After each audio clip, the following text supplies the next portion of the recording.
ഞാനൊരു ഇൻട്രോവേർട്ട് എക്സ്ട്രോവേർട്ടാണ്. എൻ്റെ കംഫർട്ട് സോണിൽ ഞാൻ ഭയങ്കര വാചാലനാവും.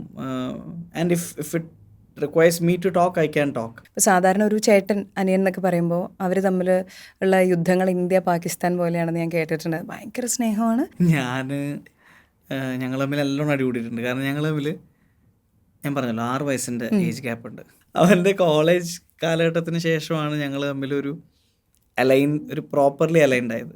എന്ന് വെച്ച് കഴിഞ്ഞാൽ എന്ന് കണ്ടു കഴിഞ്ഞാൽ കടിച്ചു കയറുന്നുള്ളതല്ല കേട്ടോ. ബട്ട് ഇപ്പം നമ്മൾ യൂഷ്വലി നമ്മൾ ഇടപഴകുമ്പം എന്നെക്കാൾ 6 വയസ്സ് താഴെയുള്ള ഒരാളുമായിട്ട് നമ്മൾ ഹാങ് ഔട്ട് ചെയ്യുന്നത് ആ സമയത്ത് കുറവാണ്. ഇപ്പം I like to hang out with എന്താ പറയുക, ഞാൻ ജെൻസീനെയും ജെൻ ആൽഫേനെയും വരെ മനസ്സിലാക്കണം എന്ന് വിചാരിക്കുന്ന ആളാണ്. സോ എൻ്റെ ഒരു മെൻ്റൽ ഏജ് ഒരു 25-ന് ശേഷം പിന്നെ ഞാൻ വളർത്തിയിട്ടില്ല. 25 കൂടുതലല്ലേ? അത്ര എത്തിയോ മെന്റൽ ഏജ്? അല്ലേ? സത്യങ്ങൾ അതാ പറഞ്ഞത്. എനിക്ക് തോന്നുന്നു എൻ്റെ അടുത്ത് ഇപ്പോഴും പറയും, ലൈക്ക് എൻ്റെ മെൻ്റൽ മെച്യൂരിറ്റി പറഞ്ഞ ഒരു കോളേജ് കാലഘട്ടത്തിൽ കിടക്കാം. പക്ഷെ അന്ന് ഈ പറയുന്ന പോലെ 10ാം ക്ലാസ്സും 5ാം ക്ലാസ്സും എന്ന് പറയുമ്പോൾ ഒരു വ്യത്യാസം ഉണ്ടല്ലോ. അപ്പം എനിക്ക് ഒരിക്കലും അവനുമായിട്ട് ഹാങ് ഔട്ട് ചെയ്യാൻ പറ്റില്ല. അപ്പം അതിൻ്റെ ഒരു ഗ്യാപ്പ് ഉണ്ടായിരുന്നു. അത് നമ്മൾ രണ്ടുപേരും അഡോളസൻസ് കഴിഞ്ഞപ്പോഴാണ് ഞങ്ങൾക്ക് കുറേം കൂടെ ഒരു മറ്റേ സാധനം വൈബ് രണ്ടുപേരും തമ്മിൽ സെറ്റായത്. ഞാൻ +2 പഠിക്കുമ്പോൾ ഞാൻ ഈ സൂപ്പർ ഡാൻസ് എന്ന റിയാലിറ്റി ഷോയിൽ വന്നു. ഞാൻ ഓർക്കുന്നുണ്ട് അതിന്റെ ക്ലിപ്സ് ഒക്കെ റീസെന്റ് ഞാൻ കണ്ടിരുന്നു. അതെ. അപ്പോൾ അത് കഴിഞ്ഞിട്ട് അതിൻ്റെ ജൂനിയറിൽ അവനും സെലക്ഷൻ കിട്ടി. And then he got into serial and cinema.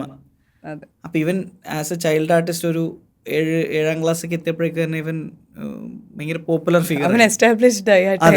അപ്പോൾ പിന്നീട് അങ്ങോട്ട് ഇവൻ ഞാൻ കാണുന്നത് നമ്മൾ ചുമ്മാ അങ്ങനെയല്ല പറയുന്നത്.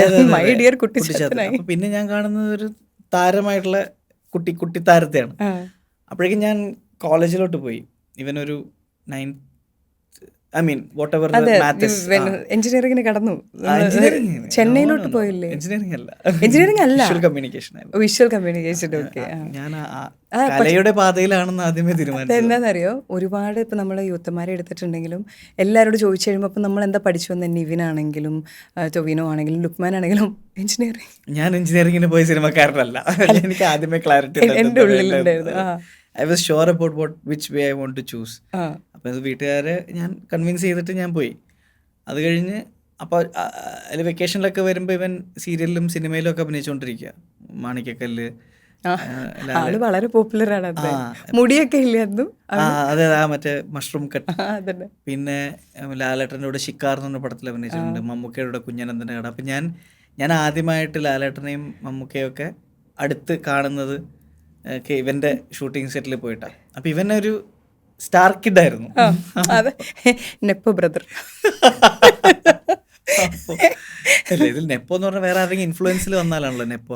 നിങ്ങള് അങ്ങനെ പറയുക, നമ്മൾ കാണുമ്പോ